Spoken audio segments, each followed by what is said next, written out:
What's going on, everybody? In today's episode, I'm going to be doing a tour of one of my oldest customers. He's been coming to my nursery for about 7-8 years now.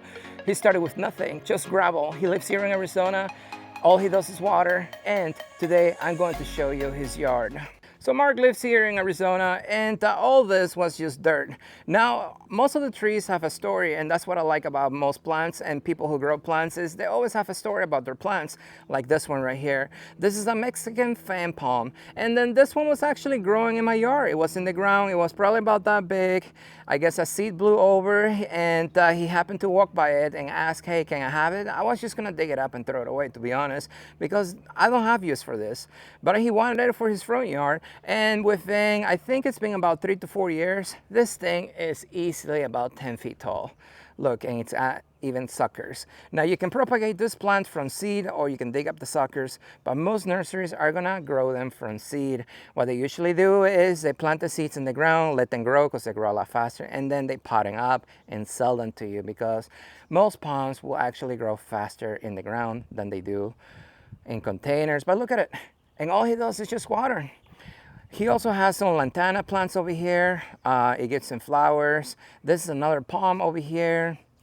We got more native plants right here, like this pygmy date palm, and flowering plants, native plants in the front, because here in Arizona we have HOAs, and most HOAs do not allow fruit trees in the front or plants that the other people don't have. You have to look like everybody else here. So that's why he has those plants in there, just to blend in. But as soon as you get into the back, you get into the more interesting stuff. Like this one right here is a Pakistan mulberry. Now this thing was huge and he chopped it down because he cannot have this thing in the front to begin with, and he doesn't want anybody seeing it from the street. So he keeps it short, and then one of the problems you're gonna have with mulberry trees when you prune them drastically like this is you're not gonna get as much fruit because the fruit comes on the year-old growth. Now, all this growth down here will give him fruit next year, but any new growth this year, well, that's not gonna have any fruit. He also has a pomelo tree right here. Now, citrus are very common in my area. They grow great, and most people kill them simply because they do not water. Now, as you can see, this pomelo has been in the ground for about 2-3 years, and you can see the crispy leaves. The edges are crispy. This is transpiration burn. You can see a lot of the leaves are yellow right here. This is sunburn. Now, the tree is getting plenty of water, and I know it's getting plenty of water because of the size. I mean, this is only 2 to 3 years old. And I can tell you, this is how fast they grow. But I also see a lot of sunburn. But you see what's around it? There's a block wall. Now this block wall right here radiates heat, and it's also a light color, so when the sun hits it, it will radiate the sunlight onto the tree, and that will sunburn the tree. Sometimes it doesn't matter how much water you give your plants. Well, usually what's going to happen is they're going to sunburn. We are in the desert, and here in the desert, until the trees are fully mature, they will sunburn just like you will, even if you drink water or even if you give them the best conditions, because at 120 degrees nonstop all day, yeah, nothing's gonna take that without taking some damage. So here's the front yard. Over here we have some more lantana plants over there.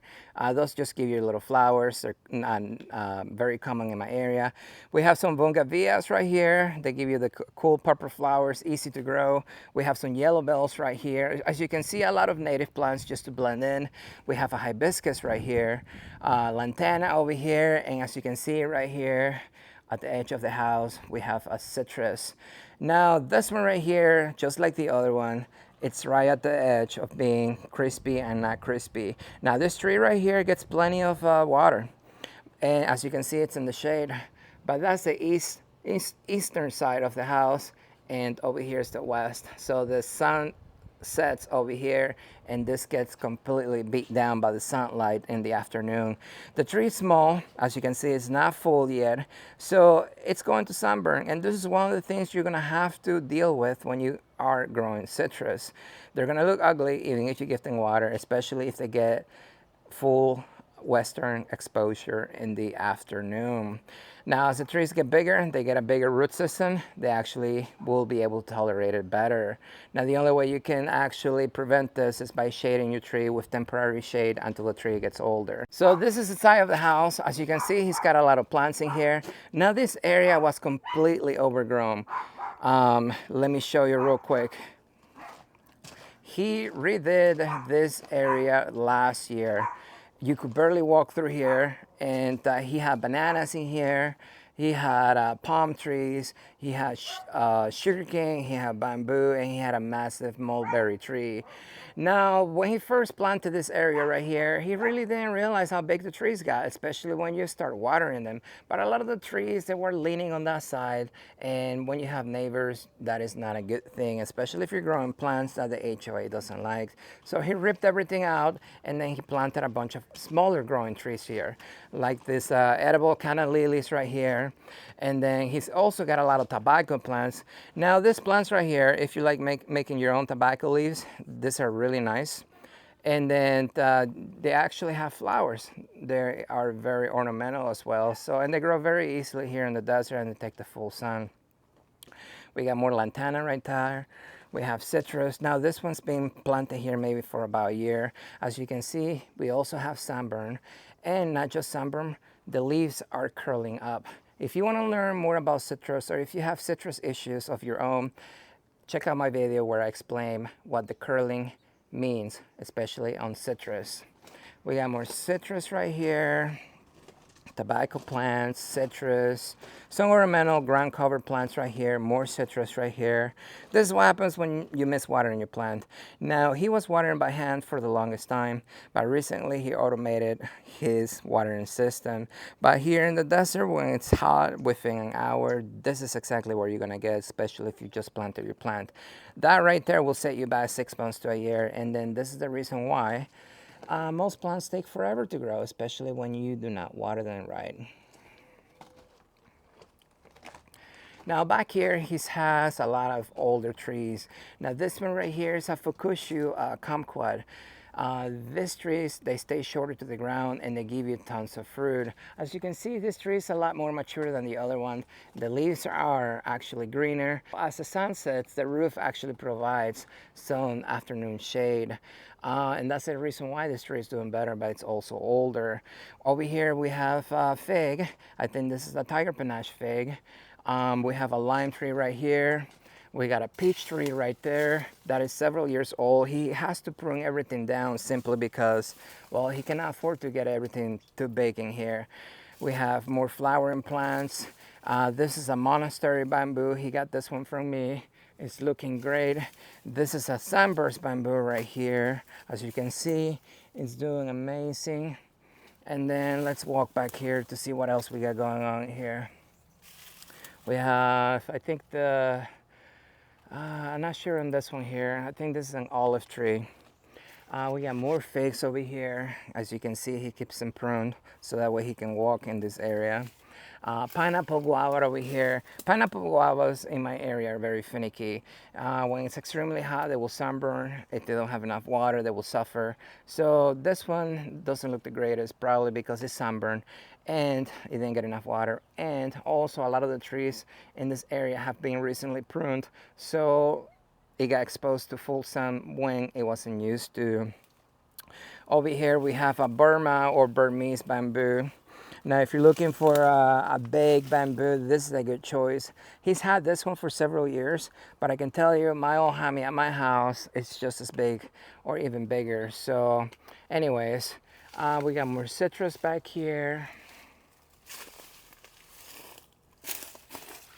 Let's go around, take a look at the rest. Aloe vera is extremely easy to grow in my area. Chaya, if you like chaya or the Mexican spinach, these are extremely easy to grow. They grow like a weed. I got a video on this one if you want to check it out on my channel.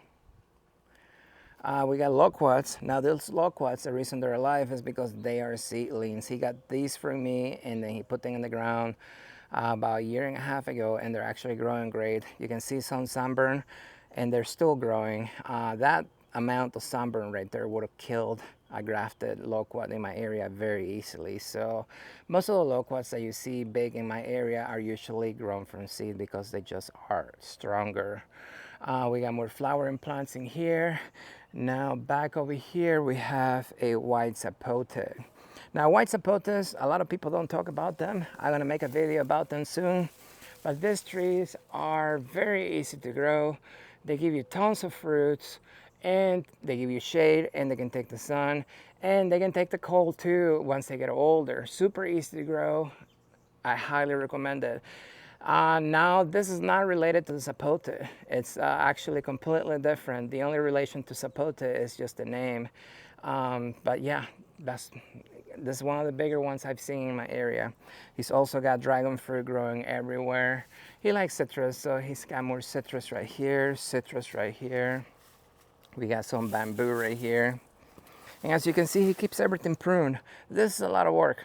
This is not something that you just plant and then you come out here every once in a while. You have to keep pruning because otherwise it will outgrow your yard and you won't even be able to walk around. You can see he pruned everything so that way everything gets even sunlight. So here in the desert, plants need sunlight, even if it's extremely hot, because if it stays too shaded, they will not grow.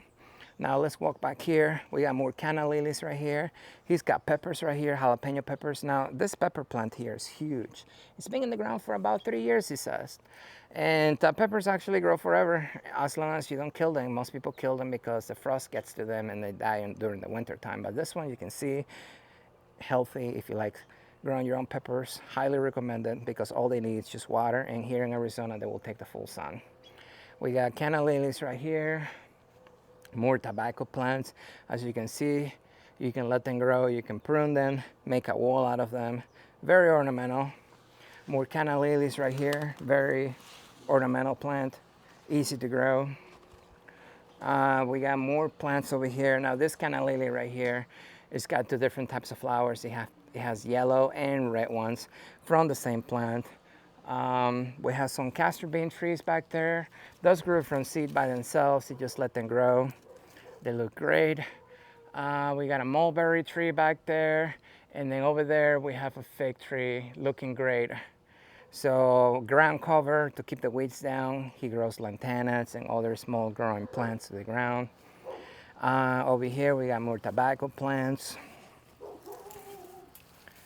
And then over here we have a wumpy.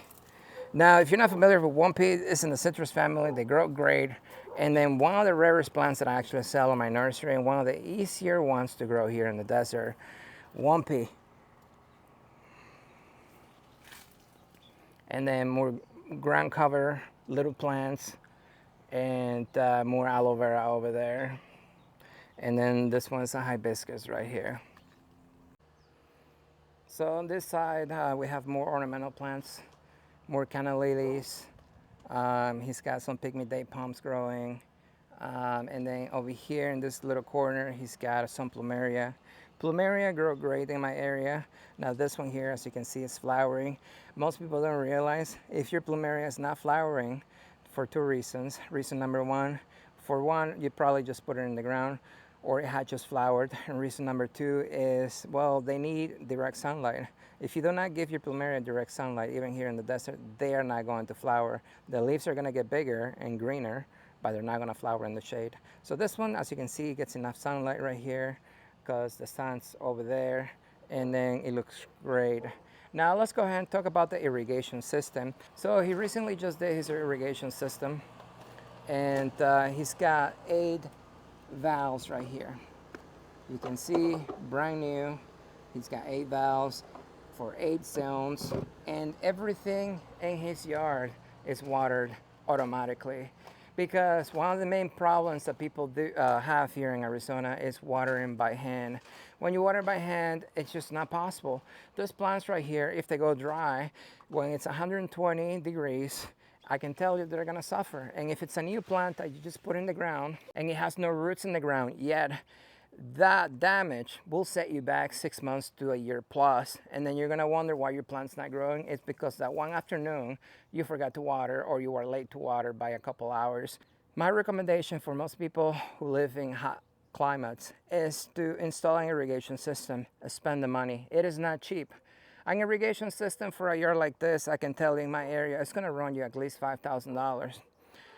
Materials are not cheap, labor is not cheap, but once everything's said and done, he just started watering automatically this year, early this year, and he has seen massive improvement.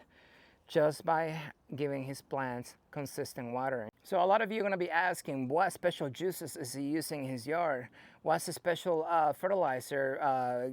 Give you a link to go buy it because your plants don't look like this, and then you want them to look like that and thinking that you can buy something to have better results. And the answer is nothing. Water. You have to be consistent. Water your plants. When you first put your plants in the ground, do not let them dry, especially when it's hot. You will not overwater them, I promise you, especially during the summer months. Most plants usually take at least a year to grow roots in the ground before they start growing. And then after that, you have to be consistent. You have to water depending on the type of root system of your plant. So if you want to learn more about plants, check out my other videos. I have a lot of videos in my channel where I talk about how to grow plants, how to water, how to everything. So if you like this video and you want to see more of these videos, don't forget to like it. And if you haven't subscribed, what are you waiting for? And as always, I will see you next time.